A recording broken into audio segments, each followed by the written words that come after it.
Sandro Di Battista, hashtag in onda come già state facendo per commentare in diretta la puntata. Vedremo tra poco dei sondaggi che vi riguardano e anche gli altri partiti che sono piuttosto lusinghieri nei vostri confronti. Però prima le volevo chiedere questo: siete sempre dell'idea di non allearvi con nessuno prima delle elezioni e di definire dopo il voto un possibile governo con chi? Sì, io non mi sarei mai candidato nel Movimento 5 Stelle altrimenti. L'idea è quella appunto di presentarci alle elezioni senza allearci e qualora dovessimo diventare la prima forza politica, in quel caso Mattarella ci darà l'incarico, me lo auguro, e andremo di fronte alle Camere come vuole la Costituzione e presenteremo dei punti, fondamentalmente un sostegno straordinario. Una maggioranza in Parlamento? È ovvio, così. Qualcuno direbbe è un po' democristiano, perché anche i democristiani andavano lì e cercavano la maggioranza. È la Costituzione però che lo prevede. No, questo per carità. Nel senso, presenteremo una misura straordinaria per le piccole e medie imprese, un reddito di cittadinanza, una legge anticorruzione seria, perché qua le opere in Italia costano il triplo rispetto agli altri paesi, una vera legge sul conflitto di interessi, perché per me tutto il tema dei fallimenti delle banche è legato al conflitto di interessi con la politica, non è mai stato risolto. Io leggevo Repubblica, mi ricordo ogni giorno ce la menavano per 20 anni col conflitto di interessi, Berlusconi qua, Berlusconi là, poi governa il centrosinistra e sparisce il tema del conflitto di interessi che era il loro cavallo di battaglia contro Berlusconi e voi siete testimoni. Noi ci presenteremo alle Camere, vedremo chi ci sta, chi non ci sta. Se ci daranno la maggioranza, governeremo. Se non ci dovessero dare la maggioranza e si riandrà al voto dopo 2 mesi, i cittadini italiani si renderanno conto che hanno bocciato queste proposte che vuole la stragrande maggioranza degli italiani, andremo al voto dopo 2 mesi e il Movimento 5 Stelle prende il 50%. Tu hai capito il meccanismo? Sì, ho capito. È già accaduto nella storia italiana, per esempio, con periodi in cui la Democrazia Cristiana ha fatto un monocolore appoggiato da altre forze. È appoggiato da altre forze, appunto. Appoggiato in Parlamento senza avere membri nel governo. Questo è il punto che bisogna spiegare. Cioè voi non volete avere voi le vostre mani pulite e libere, senza nessuna compromissione con nessuna forza che appoggia il Movimento 5 Stelle. Parenzo, non fa parte proprio del nostro DNA dire se ci date questi voti vi diamo un sottosegretario. Non fa parte del movimento. Un monocolore 5 Stelle. Assolutamente sì.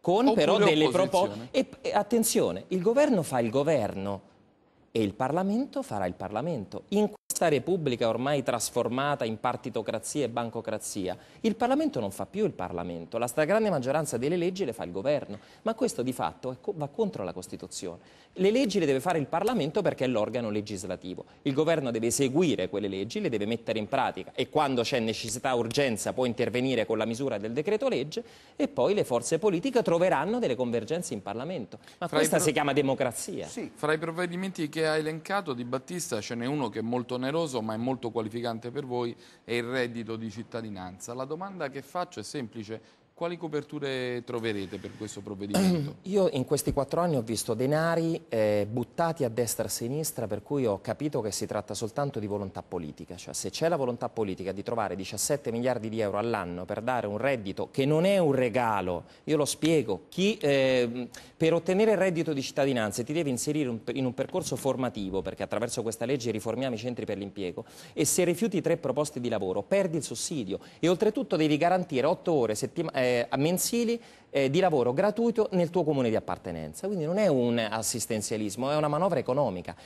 Se ci pensate, hanno trovato in 16 minuti di Consiglio di Ministri 5 miliardi di euro che sono finiti ad Intesa San Paolo, che grazie a questi 5 miliardi di euro fondo perduto si è comprata spendendo 1 euro, 50 centesimi una banca e l'altra, e quindi salvandola dal fallimento. Però, ma noi attenzione, noi non abbiamo mai pensato di far fallire le banche. Però Parenzo, se ci mettiamo i soldi noi italiani, i contribuenti, allora quella banca se la prende lo Stato italiano. E non mi dite che è populismo, perché in Germania c'è una banca pubblica di investimenti che dà finanziamento alle imprese e eroga un credito, perché per me tra l'altro erogare un credito alle imprese, avere un credito da parte delle imprese è un diritto per gli imprenditori che sono degli eroi in questo paese, per cui nelle nostre misure economiche c'è il reddito di cittadinanza, c'è un sostegno alla piccola e media impresa, c'è l'abolizione vera di Equitalia e c'è anche la creazione di una banca pubblica di investimento. Perché per me lo Stato, perché dovete fare delle nomine, certo, poi attenti, bisogna sporcarsi le mani, bisogna nominare l'amico Telese, bisogna nominare un'altra persona, cioè le nomine pubbliche dovrete fare. Per me non è che voi. fare una nomina pubblica significa sporcarsi le mani. Fare una nomina pubblica in assenza di una legge sul conflitto di interessi e premiare coloro che ti hanno finanziato la campagna elettorale, questo per me è disonesto.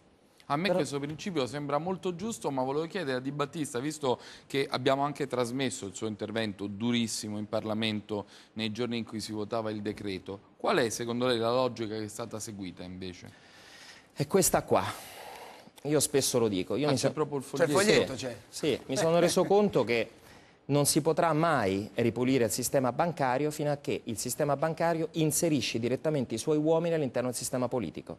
Monti, ex Presidente del Consiglio, veniva da Goldman Sachs, banca d'affari, consulente dal 2005 al 2011. Prodi, che è stato 2 volte Presidente del Consiglio e Presidente della Commissione Europea, lavorò in Goldman Sachs dal 90 al 93. Tecnici. Giuliano Amato, Presidente del Consiglio, ex Ministro del Tesoro, quello che mise le mani prelievo forzoso nei conti correnti degli italiani, nonché attualmente giudice della Corte Costituzionale, era Presidente dell'International Board di Unicredit fino al 2014, nonché nel 2010 nominato consulente di Deutsche Bank. Gianni Letta, braccio destro di Berlusconi, consulente di Goldman Sachs. Vittorio Grilli e Domenico Siniscalco, 2 sotto indagine, se non sbaglio, dalla Corte dei Conti per aver comprato dei titoli tossici derivati ad una banca internazionale che si chiama Morgan Stanley, casualmente escono dal Dipartimento del Tesoro e dal Ministero dell'Economia e diventano uno vicepresidente proprio di Morgan Stanley e l'altro capo della divisione investimenti di JP Morgan. De Benedetti, patron del gruppo Repubblica, nel consiglio di sorveglianza del gruppo bancario Rothschild. Questo è il problema Ma De dell'Italia. Benedetti però che c'entra in questo caso? Perché De Benedetti non è soltanto un uomo della Cioè, comunicazione. non fa politica De Benedetti. Beh, però. diciamo che con i suoi giornali ha fatto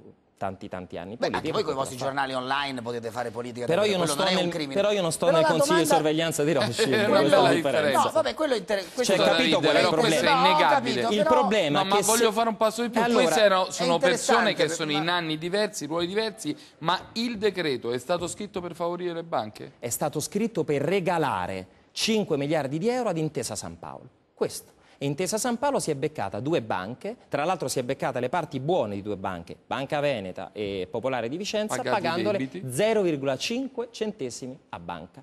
Cioè lo Stato regala dei denari pubblici a Intesa San Paolo per prendersi le parti buone di 2 banche che sono fallite anche per colpa dello Stato, perché Consoli, finito in carcere, amministratore delegato di Banca Veneta, se non sbaglio, è uno che prestava denari alla politica e che chiamava il No, padre ma- del ministro certo, su Boschi quelle responsabilità- dicendo fammi parlare con tua figlia, e Boschi diceva sì, ora organizzo C'è un incontro. un'inchiesta della magistratura, infatti, proprio per verificare però queste responsabilità di al di cattiva là amministrazione. al di là delle inchieste, io non ho detto che queste persone qui hanno commesso dei reati.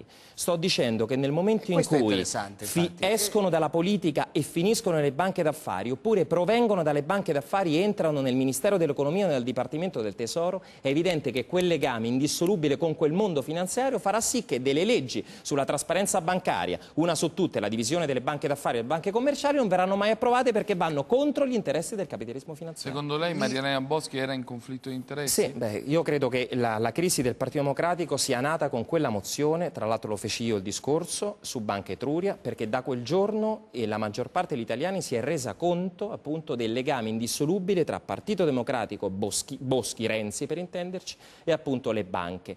E io aspetto ancora la querela dal ministro Boschi, perché io ho dichiarato appunto Ne deve fare tanti. che è Beh, bugiarda. lei, rinuncerà De all'immunità Bortoli, parlamentare. in quel tutti- caso. Sì, ma nessun sempre. Rinuncerà all'immunità Ma tra Vediamo l'altro, la- attenzione, una cosa è l'immunità parlamentare, che è veramente altro privilegio osceno. Che Anche quello, privilegio sceno. certo, altra cosa è l'insindacabilità delle opinioni. Io su questo ci vorrei anche discutere, perché un parlamentare che fa delle denunce importanti, non che fa diffamazione, ma che fa denunce importanti, può anche essere tutelato. Però immunità significa che un deputato non può essere intercettato, arrestato o perquisito senza il voto favorevole della Camera d'appartenenza. Questa è l'immunità. Antica garanzia. Sì, cioè oggi però, come vedete... Affinché lei possa svolgere in modo corretto la sua attività di rappresentante dei cittadini senza che, ad esempio, un organo terzo, cioè Certo. polizia o magistratura, ascolti indebitamente. Divisione, diciamo, dei Io sono poteri. felice che le telefonate di Di Battista No, ne abbiamo non visto siano prova con la ascoltate, Raggi che è stata perché- triturata in maniera indegna, Eccola. anche con cose che riguardavano la sua vita privata, Vede? senza Vede? nessuna tutela. Vede? Esatto, Sì, lo se so. ci fosse Io stata però una l'immunità- volta venni... Non mi dica che non era io- d'accordo che la chat della Raggi finisse Sì. tutte le mattine sui No, no, lui giornali. forse Per d'accordo, l'amor perché di vuole la Dio. trasparenza, No, quindi- io però vorrei dire che una volta venni intervistato di nascosto da Franco Bechis con una telecamera nascosta. Cioè, io non gridai allo scandalo, perché credo che appunto, lo dice la Costituzione, gli uomini pubblici, cioè i politici, i pubblici funzionari, devono appunto portare avanti la loro attività con disciplina e onore. Io non posso vergognarmi della mia parte privata. Poi certo, probabilmente si sarà esagerato in questi anni, però anche se non è reato, che il figlio di un ministro si becca un Rolex da un tizio che ha dei legami con il ministro, io, opinione pubblica, lo voglio sapere. Beh, questo Giusto? infatti l'abbiamo Sacrosanto. saputo e ci sono state le conseguenze. Ma visto con che le la dimissioni notizia di del Lupi. giorno, l'abbraccio Pisapia-Boschi, lei se avesse incrociato la Boschi, che ne so, in un dibattito parlamentare, in un Aiuto. corridoio, l'avrebbe abbracciata per un gesto di cortesia? Aiuto. Non per contraddire lei, perché è vero che è la notizia del giorno, vi fa capire anche Sì, come quello che è diventato, e vi fa pure capire che Una la delle sinistra notizie del litiga non su temi reali, su problematiche sanitarie, sociali, ma litiga sull'abbraccio che ha dato Pisapia alla Boschi. Vi fa capire pure quella che è diventata la sinistra che difendeva i cittadini e ora discute di quell'abbraccio. Comunque io, se mi dovessi avvicinare alla Boschi, gli infilerei nel taschino la lista dei truffati dal decreto delle banche popolari di Banca Etruria che aspettano i quattrini, gli indennizi che il governo aveva promesso. Però Farei questo. che ne sa lei di quello? Ne dovrebbe sapere, dato che il decreto l'hanno fatto loro. Andiamo a vedere i sondaggi di Battista, eccoli qua, sondaggi realizzati per noi da Index Research, intenzioni di voto 25 luglio, Movimento 5 Stelle 28,5 più 0,1, il cammino è lungo, di Molto Battista. lungo. Partito Democratico 25,4, stabile, Lega Nord 14,4 con una flessione del meno 0,1, Forza Italia 13,2 con un più 0,1%, andiamo a Corbella, alla regia che ci dà l'altra schermata, Fratelli d'Italia 5,5 stabile, Articolo 1 3,6, Sinistra Italiana 2,1, Alternativa Popolare 2% e c'è questo mitico Altri che sta al 5,3. Abbiamo poi la fiducia nei leader o le intenzioni, sì ce l'abbiamo tra qualche minuto anche la fiducia dei leader, eccolo qui, Beppe Grillo svetta al primo posto col 24%, Renzi al 23%, c'è un punto solo di distacco, Salvini 22, Di Maio 22, Berlusconi 18, Meloni 17, Bersani 13, Pisapia 10. Grillo rimane il leader indiscusso, nonostante non si sia mai candidato però e non voglia candidarsi. Andiamo a vedere l'ultimo cartello che ci mette insieme invece il punto sulle coalizioni, centrosinistra 32,1, laddove il centrosinistra è composto da tutti questi partiti, Campo Progressista, Possibile, sì, MDP, PD, centrodestra 35,1, Movimento 5 Stelle 28,5. Quindi siete il primo partito ma la terza delle coalizioni, no, Infatti Davide? secondo me faranno una legge elettorale per favorire le coalizioni, perché li conosco, comunque vedremo. Per noi sarà, ve lo dico, non è una strategia, per noi sarà fondamentale la Sicilia, infatti ci impegneremo anche ad agosto in Sicilia, perché se riuscissimo a vincere in Sicilia con Giancarlo Cancellieri candidato, sarebbe davvero molto importante per riuscire ad avere un'onda positiva, facendo delle cose i primi 2 mesi, per le prossime elezioni politiche. Per noi, sapete, il Movimento 5 Stelle non amministra, non governa in nessuna regione, tanti cambiamenti epocali in Italia sono partiti dalla Sicilia. Per me è opportuno impegnarsi e mettercela tutta, perché per me le elezioni in Sicilia, le prossime regionali, saranno decisive anche per la possibilità del Movimento 5 Stelle di prendere quei voti in più per riuscire a governare. Cioè quello può essere, come dire, la prova del 9? Sì, anche perché i governatori hanno dei poteri che i sindaci non hanno e poi perché potrebbe darci tanto entusiasmo. Infatti io mi impegnerò anche quest'estate. Bene, la seguiremo volentieri anche collegandoci per controllare che ci sia. Perché non gli facciamo vedere che cosa ha detto Silvio Berlusconi seduto proprio su quella sedia là? Glielo facciamo vedere? Ha detto delle cattiverie su di voi. È la stessa sedia di Sentiamo Berlusconi. e facciamo rispondere direttamente a Di Battista a quello che Berlusconi aveva detto parlando dei parlamentari 5 Stelle di prima nomina. Gli elettori italiani chiedono non professionisti, lo ripeto, della politica politicante, come per esempio i 5 Stelle, che sono i veri professionisti della politica. Perché sono persone che per l'86%, mi dicono, non hanno mai fatto una dichiarazione dei redditi, quindi non hanno mai lavorato, non hanno mai saputo costruire qualcosa di buono per sé e per la propria famiglia. E se andassero a casa, visto le dichiarazioni del loro leader di voler sostituire quasi tutti i componenti del Parlamento, si troverebbero senza nemmeno un lavoro. La ferisce questo attacco? No. Perché a parte mai avrei pensato appunto che Berlusconi, perché sta facendo un po' il giro delle 7 chiese parlando di Medi, Di Maio. Mai la l'avrei cita pensato. sempre, no? Sì, sì, così.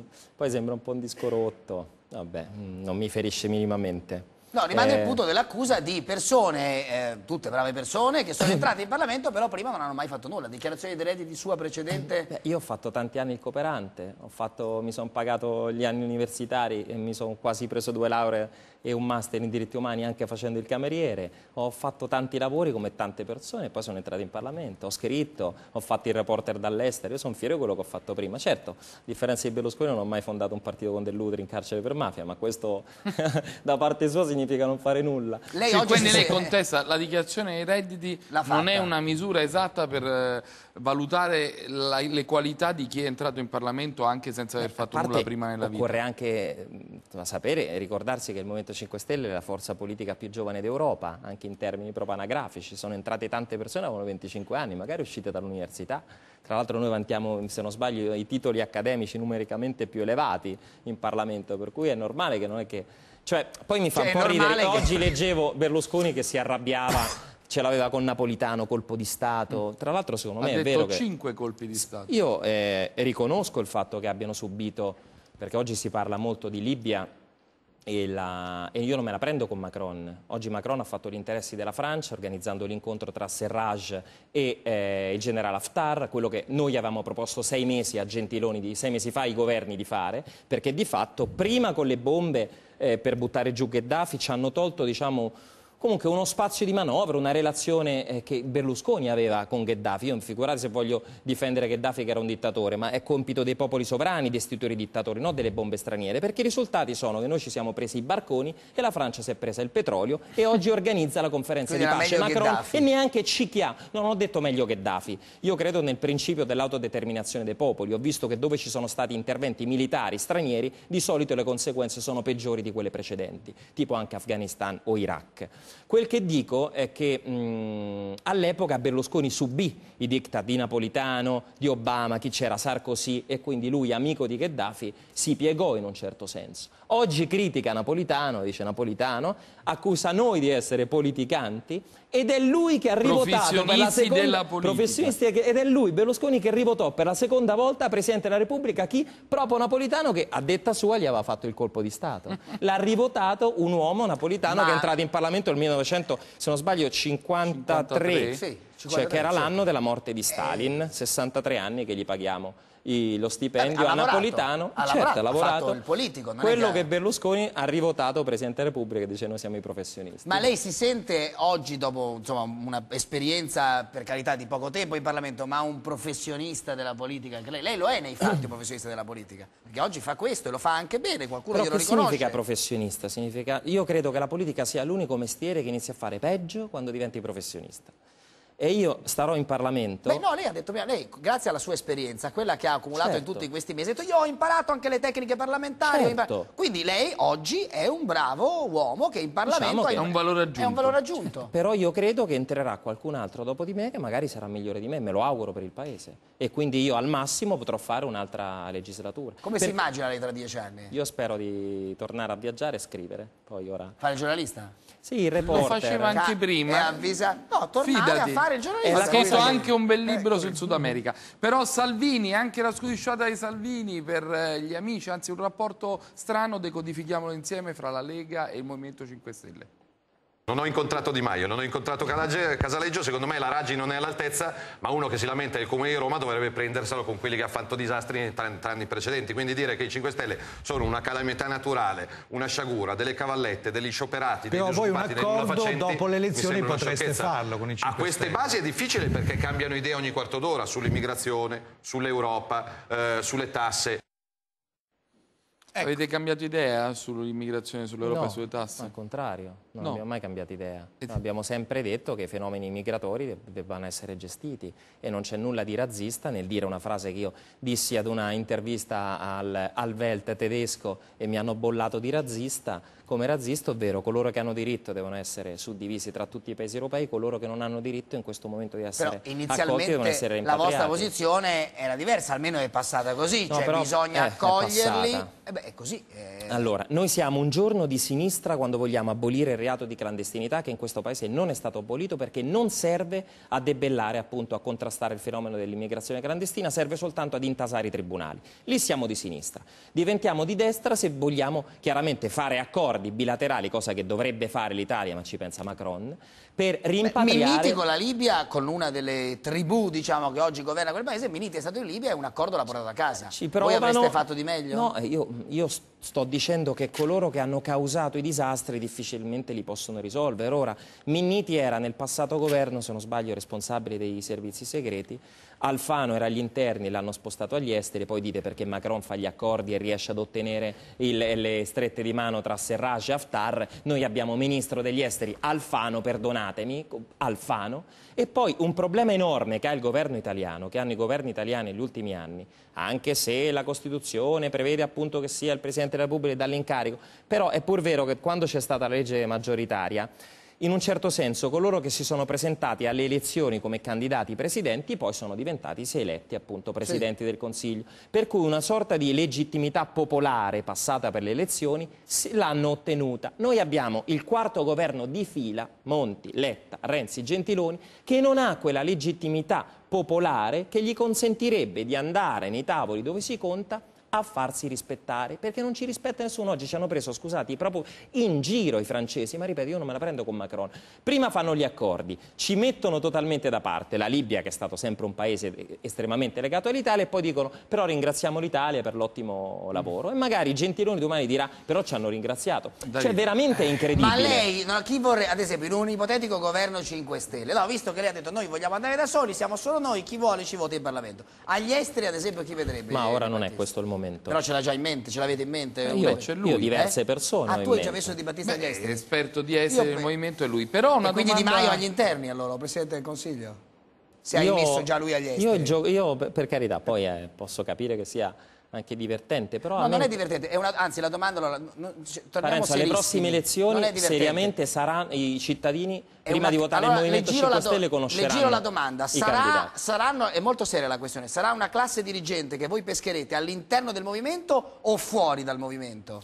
Questo ce lo può dire? Io allora posso dire che innanzitutto la responsabilità anche della scelta dei ministri ricadrà soprattutto, per me anche questo è giusto, sul candidato Presidente del Consiglio del Movimento 5 Stelle. Per me questo è giusto. Cioè lui sarà il dominus, il padrone assoluto di decidere? Chi è un Presidente del Consiglio? È anche una sorta di allenatore istituzionale. Questo è interessante. Secondo me deve fare rispettare, questa deve fare è una novità, scelte. Interessante. Cioè allora, quindi se Di Maio è premier, Di Battista non sarà agli esteri purtroppo. E la questione importante è, io poi la mia esperienza, ho visto che le persone che sono del movimento e conoscono il movimento spesso sono maggiormente affidabili, ma nonostante le decisioni, secondo me, soprattutto dovrà averla il candidato presidente. A Roma lei difende il diritto della sindaca di Anguillara di proteggere il lago che fornisce la capitale o il diritto della Raggi di approvvigionarsi da quel lago? No, ma è evidente che se ci sono dei disastri ambientali,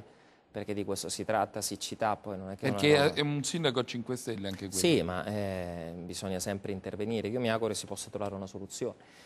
Io lo dico che l'Italia tutta è sotto infrazione europea per quanto riguarda la rete idrica, sia per quanto riguarda poi la qualità dei depuratori che le perdite appunto del servizio idrico. Si perde il 38% di acqua in Italia. Secondo me questa è la conseguenza della grande privatizzazione che c'è stata.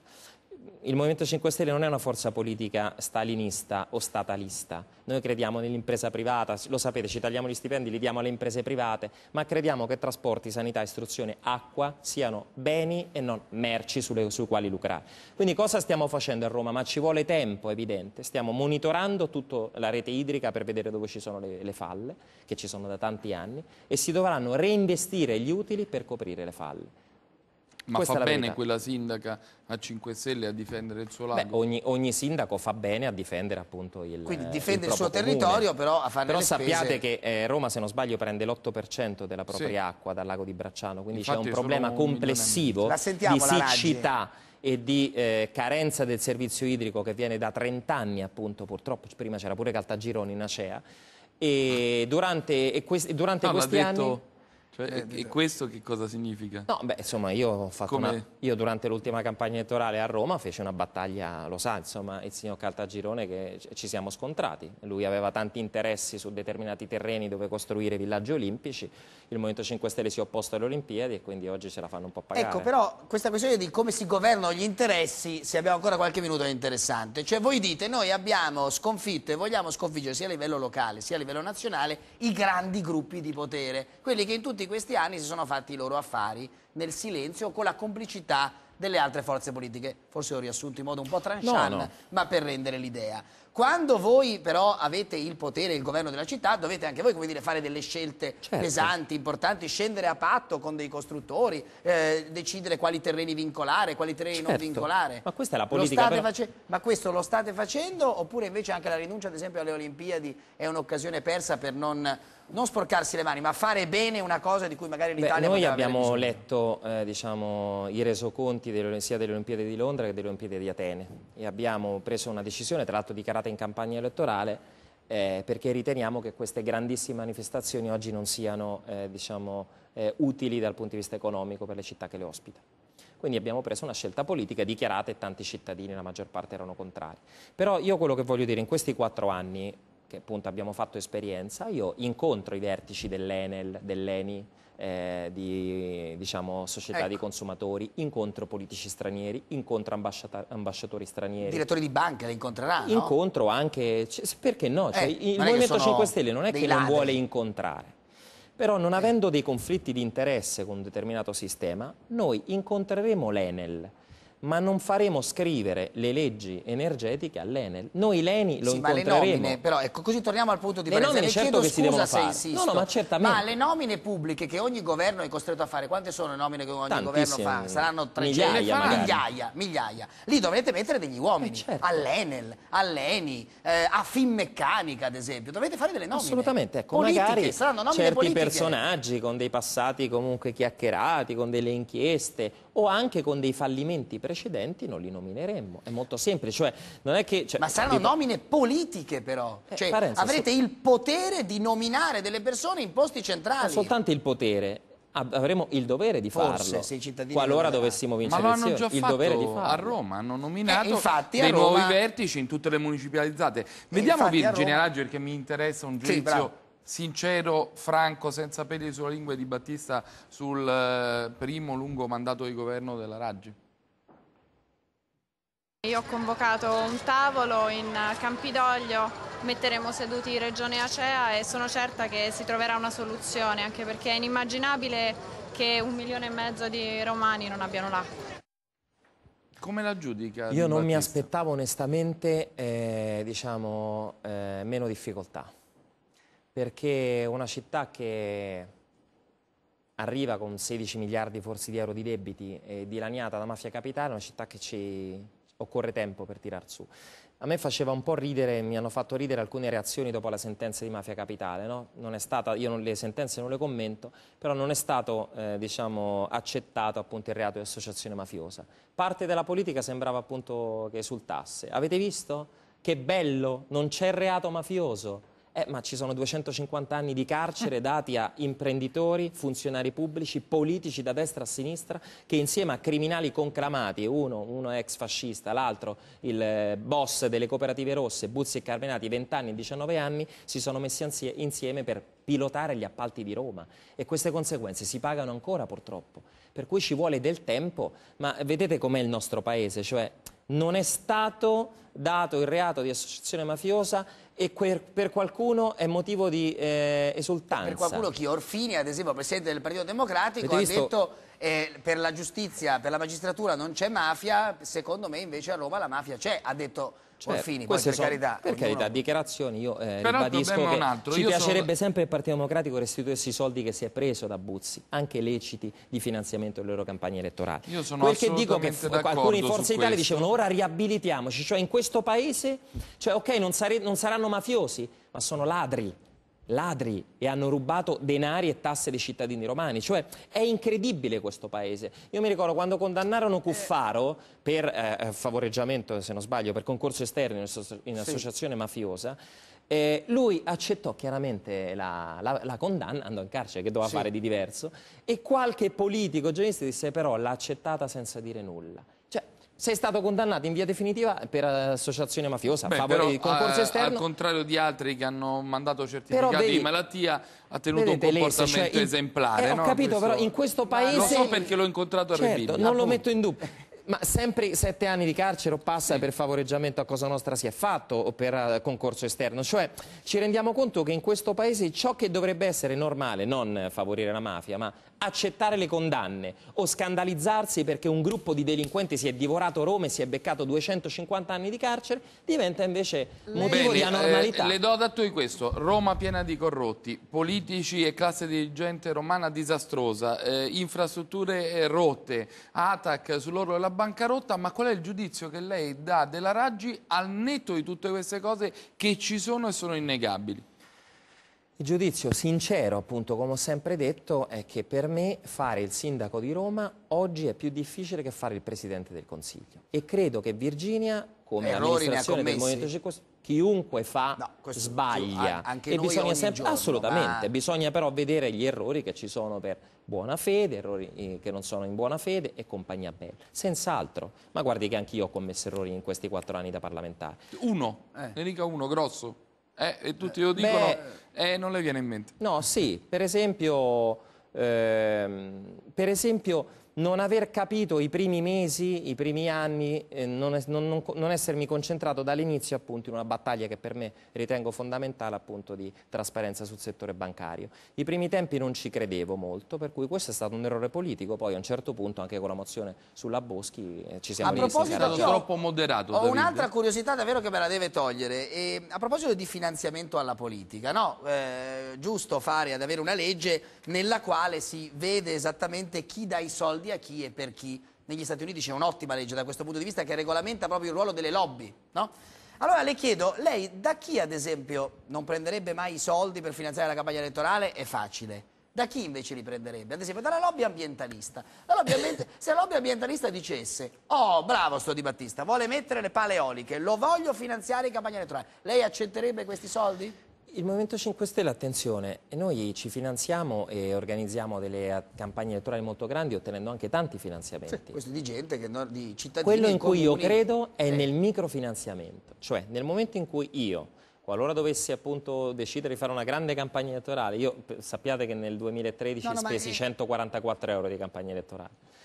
Però io non chiederei una lira ai cittadini, me la farei la mia campagna elettorale prossima con rete, internet, la mia macchina e non avrei bisogno. Ma se una grande azienda ecocompatibile che vuole mettere noi le eoliche, lei non prenderebbe questi soldi? In modo trasparente, come avviene negli al di là Stati della Uniti. trasparenza noi rifiutiamo grandi donazioni. Per me grandi donazioni possono anche essere superiori ai 5.000 euro. Quindi oltre i 5.000 euro? Sì, io sono scettico. Lei sa che la grande democrazia americana, ad esempio sul meccanismo di regolamento delle lobby... Certo, però so anche che i governi degli Stati Uniti d'America sono di fatto... No, ma non capisco perché dovrebbe...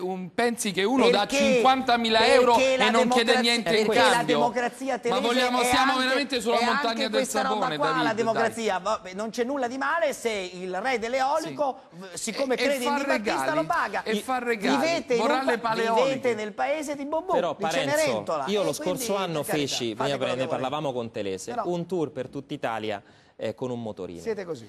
E mi hanno ospitato decine e decine di cittadini in tutta Italia, offrendomi da mangiare. Io penso di aver speso per questo pauperismo è divertente. Non è pauperismo, non è San Francesco, è un'attività politica che si fa in un altro modo e che tra l'altro riavvicina i cittadini alla politica. Anche nel vecchio perché quelle piazze l'estate scorsa erano stracolme di migliaia di cittadini. Lei forse ricorderà un signore a Roma che si chiamava Erpecora, che era del Movimento Sociale Italiano, tal Teodoro Bontempo, che dormiva addirittura in macchina. Lei è vicino alla tradizione del Pecora, evidentemente. No, beh, a parte, insomma, pace all'anima sua, ma non è che sono vicino a quella tradizione. Sto dicendo che il Movimento 5 Stelle ha già dimostrato di poter diventare, se i vostri sondaggi sono veri, la prima forza politica del Paese, rinunciando interamente al finanziamento pubblico e percependo microdonazioni. Perché quando dobbiamo organizzare una grande attività, chiediamo i soldi agli iscritti, ai cittadini, lo facciamo. I cittadini scelgono liberamente se darteli o meno e di media la donazione media è 17 euro.